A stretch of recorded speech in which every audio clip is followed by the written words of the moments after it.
नमस्कार। आज हम बात कर रहे हैं हरियाणा के एक बहुत बड़े फैसले की, जिसने अरावली पर्वत श्रृंखला की परिभाषा ही बदल दी है। चलिए समझते हैं कि ये मामला आखिर है क्या और इसका असर क्या हो सकता है। हमारा शुरुआती सवाल थोड़ा अजीब लग सकता है। क्या सिर्फ एक परिभाषा से किसी पहाड़ को छोटा किया जा सकता है?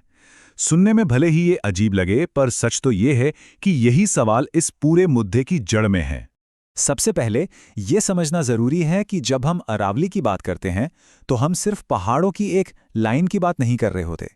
ये इस पूरे इलाके के लिए एक जीवन रेखा की तरह है। सोचिए, ये दुनिया की सबसे पुरानी पर्वत श्रृंखलाओं में से एक है।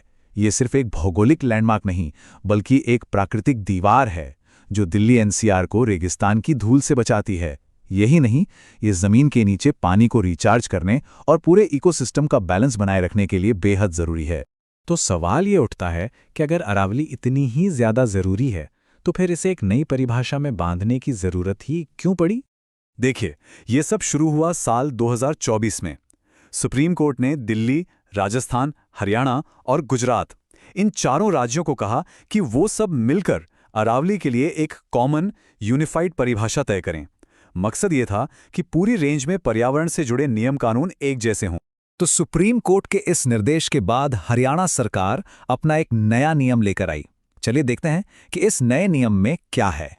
4 अक्टूबर 2025 को हरियाणा ने अरावली की एक नई आधिकारिक परिभाषा जारी की, और ये परिभाषा दो बहुत ही सख्त वैज्ञानिक पैमानों पर आधारित है। तो अब हरियाणा में किसी भी पहाड़ी को अरावली का हिस्सा तभी माना जाएगा जब वो दो शर्तें पूरी करें। पहली, उसकी ऊंचाई आसपास की जमीन से 100 मीटर से ज्यादा हो, और दूसरी, उसकी चट्टानें कम से कम 1 अरब साल पुरानी हो। दोनों शर्तें पूरी होनी जरूरी हैं।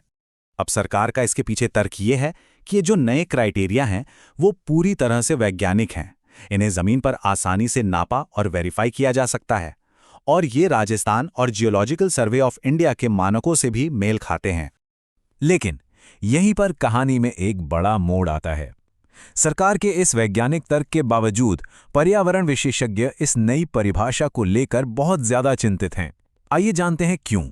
जानकारों का मानना है कि अरावली को सिर्फ चट्टानों की उम्र या ऊंचाई से नहीं मापा जा सकता। उनके मुताबिक संरक्षण का आधार एक जीवित परिदृश्य होना चाहिए। मतलब, हमें वहां के जंगल, बायोडाइवर्सिटी और ग्राउंड वाटर रिचार्ज जैसी चीजों को देखना चाहिए, न कि सिर्फ चट्टानों को।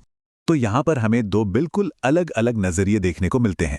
एक तरफ सरकार है जो भूवैज्ञानिक शुद्धता और मापने योग्य मानदंडों पर जोर दे रही है, और दूसरी तरफ विशेषज्ञ हैं जो पारिस्थितिक कामकाज और पूरे इकोसिस्टम को बचाने की बात कर रहे हैं। और मामला सिर्फ इतना ही नहीं है। इस नए नियम से एक कानूनी टकराव भी पैदा हो सकता है, क्योंकि पहले भी अदालतों ने संरक्षण के लिए सिर्फ ऊंचाई को आधार बनाने वाले नियमों को खारिज किया है। तो अब सबसे बड़ा सवाल ये है कि इस नई परिभाषा के बदलने से असल में दांव पर क्या लगा है, इसका जमीनी स्तर पर क्या असर होगा। ये जो 100 मीटर का नंबर है ना, सारा खेल इसी का है। क्योंकि अरावली की बहुत सी ऐसी पहाड़ियां हैं जो इकोलॉजिकली बहुत जरूरी हैं, लेकिन उनकी ऊंचाई 100 मीटर से कम है, तो वो अब सुरक्षा के दायरे से बाहर हो सकती हैं। खासतौर पर गुरुग्राम, फरीदाबाद और नूह जैसे शहरी इलाकों में चिंता ज्यादा है।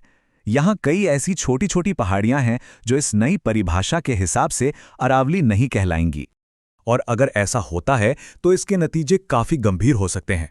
संरक्षित अरावली का कुल एरिया घट सकता है, और इन जमीनों पर कंस्ट्रक्शन का रास्ता खुल सकता है।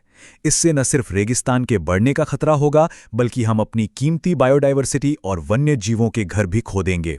तो आखिर में हम सब इस एक बड़े सवाल पर आकर खड़े हो जाते हैं। वैज्ञानिक सटीकता और पारिस्थितिकी संरक्षण के बीच सही संतुलन कहाँ और कैसे मिलेगा? ये एक ऐसा सवाल है जिसका जवाब ढूंढना हम सबके भविष्य के लिए बहुत जरूरी है।